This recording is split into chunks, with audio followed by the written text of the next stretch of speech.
इंसान का एक माना उन्स भी है, जो उस सुकून और राहत को जाहिर करता है जो इंसान को दूसरों से ताल्लुक में महसूस होता है। इंसान फितरी तौर पर ताल्लुक में सुकून तलाश करता है और अल्लाह ने हमें खानदानों, रिश्तेदारों, मोहल्लों और बिरादरी में रहने के लिए पैदा किया है। इसीलिए सुन्नत ने ताल्लुक और कम्युनिटी के मुख्तलिफ मौके बनाए हैं। मस्जिद में 5 वक्त की नमाजें, रमजान की रातों में तरावीह, एक साथ खाना खाना और लोगों को खिलाना, यहाँ तक कि सफ़र के वक्त भी नबी करीम सल्लल्लाहु अलैहि वसल्लम ने साथ रखने की तसीरत फरमाई।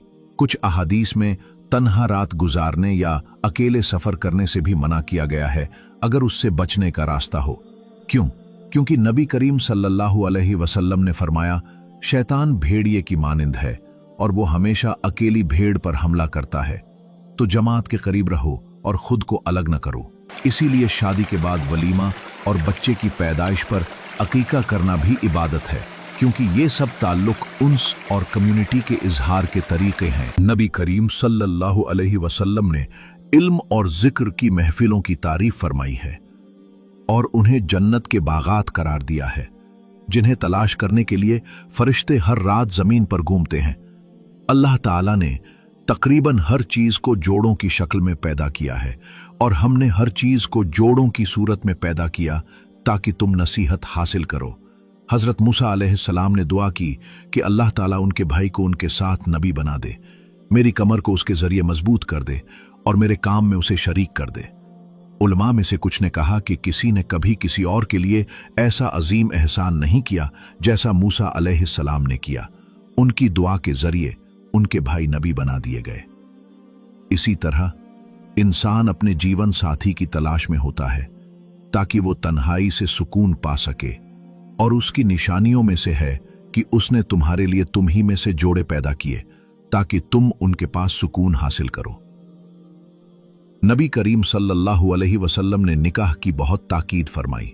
निकाह मेरी सुन्नत है और जो मेरी सुन्नत से मुंह मोड़े वो मुझसे नहीं। और निकाह एक ऐसा बंधन है जो मोहब्बत और रहमत को परवान चढ़ाता है, और अल्लाह ने तुम्हारे दरमियान मोहब्बत और रहमत रख दी।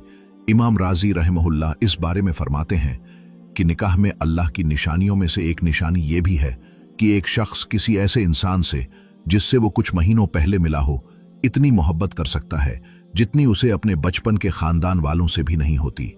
और बेहतरीन रिश्ते वो होते हैं जो खानदानों को आपस में जोड़ते हैं, वो लोग जो आपसे पहले मोहब्बत करते थे और वो लोग जिनसे आपको अब मोहब्बत करनी है। इन सब को उनका हक दिया जाता है और यूं रहमत और सुकून का दायरा वसीय होता है, और फिर आपको पता भी नहीं चलता और आपकी जिंदगी में एक नया दौर आ जाता है और एक साथी भी जो इस नई जिंदगी में आपके साथ होता है। अब आप दोनों की तकदीरें हमेशा के लिए एक दूसरे से जुड़ चुकी हैं। जन्नत में कोई अकेला नहीं होता, और अगर 2 लोग जन्नत में एक साथ पहुंच जाएं तो वहां भी वो एक दूसरे के साथ होंगे। तो हो सकता है आप इस दुनिया में अपनी जन्नत के एक टुकड़े से निकाह कर रहे हो, और जैसे आपकी दुनिया की जिंदगी खूबसूरत लम्हात से भरी हुई थी, अगर आप दोनों मिलकर नेक आमाल करते हैं जो अल्लाह की रजा के लिए हों, तो अल्लाह आपके शरीके हयात को आपकी जन्नत का सबसे खूबसूरत हिस्सा बना देगा।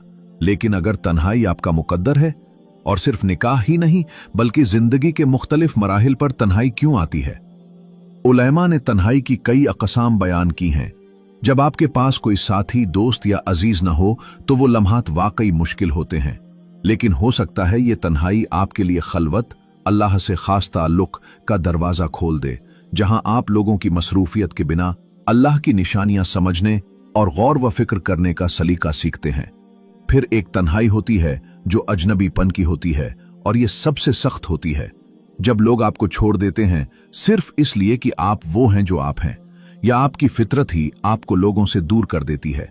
बाज औकात तन्हाई इसलिए भी आती है क्योंकि आपका मिजाज या किरदार ऐसा होता है कि लोग आपके साथ रहना पसंद नहीं करते। नबी करीम सल्लल्लाहु अलैहि वसल्लम ने फरमाया कि बदतरीन इंसान वो है जिसे लोग उसके बदजबान होने की वजह से छोड़ देते हैं। तो अल्लाह आपको ऐसी तन्हाई दे सकता है ताकि आप अपना गुस्सा, अपनी सख्ती या बुरे अखलाक पर काबू पाएं, ताकि आप दोबारा उन लोगों से ना दूर हों जिनसे आप मोहब्बत करते हैं।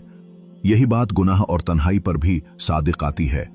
बाज़ औक़ात आपके इर्द गिर्द के लोग अपनी बुरी आदत छोड़ना चाहते हैं, ताकि वो दुनिया व आखिरत में कामयाब हो सकें और आप वहीं फंसे रहते हैं, तब अल्लाह आपको तन्हाई देकर खबरदार करता है कि अपनी तरजीहात दुरुस्त करें ताकि सही लोग दोबारा आपकी जिंदगी में आए। लेकिन सुभान अल्लाह, बाज़ औक़ात आपके गुनाह नहीं बल्कि आपकी नेकियां आपको लोगों से जुदा कर देती हैं। बाज़ औक़ात ये आपकी नई और बुलंद रूहानी सतह होती है जो आपको दूसरों से मुख्तलिफ बना देती है, और यही काबिल तारीफ अजनबीपन है जिसे गुर्बत कहा गया है। क्योंकि जब हम दीन में तरक्की करते हैं और पुरानी जिंदगी को छोड़ते हैं तो हम पुराने दोस्तों को खो देते हैं और बाज़ अहले खानदान भी हमसे दूर हो जाते हैं। तो जैसा कि इब्न अल क़य्यिम रहमुल्लाह बयान करते हैं, तन्हाई बजाते खुद कोई रूहानी मकाम नहीं, बल्कि जब कोई शख्स रूहानी तौर पर बुलंद होता है तो ये तन्हाई अल्लाह ताला की तरफ से उसके लिए एक मुक़द्दर बन जाती है। जैसा कि वो फरमाते हैं, यानी जो शख्स अल्लाह को पहचान लेता है वो उसी से कुर्ब महसूस करता है और उसी वजह से दूसरों से दूर हो जाता है। नेक अमल हो या बुरा अमल, दोनों इंसान को दूसरों से अलग थलग कर देने वाले फैसले का जरिया बन सकते हैं। लेकिन चाहे वो जिस्मानी तन्हाई हो, अजनबियत हो, शरीक हयात की तलाश में ताखीर हो या दोस्त व अहबाब का साथ छोड़ जाना हो, अगर इन सब के नतीजे में तुम्हें अल्लाह मिल जाए तो यही सबसे अजीम तकदीर है, चाहे लोग तुम्हारे आसपास हों या ना हों। अल्लाह ताला हदीस कुदसी में फरमाता है, मैं अपने बंदे के गुमान के मुताबिक हूं और जब वो मुझे याद करता है तो मैं उसके साथ होता हूं। अगर वो मुझे अपने दिल में याद करता है तो मैं भी उसे अपने दिल में याद करता हूं, और अगर वो मुझे लोगों के मजमा में याद करता है तो मैं उसे उन लोगों की महफिल में याद करता हूं जो उससे बेहतर हैं। जब अल्लाह तुमसे दुनियावी रिज्क या माल की कुछ चीजें ले लेता है और तुम सब्र करते हो तो वो तुम्हें जन्नत में उससे बेहतर देता है। लेकिन जब अल्लाह तुम्हें तन्हाई और लोगों के बिछड़ने की आजमाइश में डालता है और तुम सब्र करते हो तो वो तुम्हें खुद को अता करता है। जब वो तुझे अपनी मखलूक से दूर करता है तो जान लो कि वो तेरे लिए अपने साथ कुर्बत और उनसियत का दरवाजा खोलना चाहता है। किसी ऐसे शख्स का किसी और के नसीब में चला जाना जिसे तुम चाहते थे, ये तुम्हें ईमान की मिठास चखने का रास्ता बन सकता है। किसी को नुकसान पहुंचाने पर नदामत, ये तुम्हें आइंदा अल्लाह के दिए हुए हर शख्स के साथ एहसान का बर्ताव सिखा सकती है। लेकिन हम कुछ मौकों पर उन लोगों को नजरअंदाज कर देते हैं जो हमेशा हमारे साथ रहें, सिर्फ इसलिए कि हम नए लोगों की तलाश में होते हैं। कनात यह है कि तुम अपने मौजूदा रिज्क को बहुत समझो और जो नहीं मिला उस पर मायूस ना हो। रिश्तों के मामले में भी कनात यह है कि तुम उन लोगों को देखो जो अभी तुम्हारे साथ हैं, लेकिन शायद तुम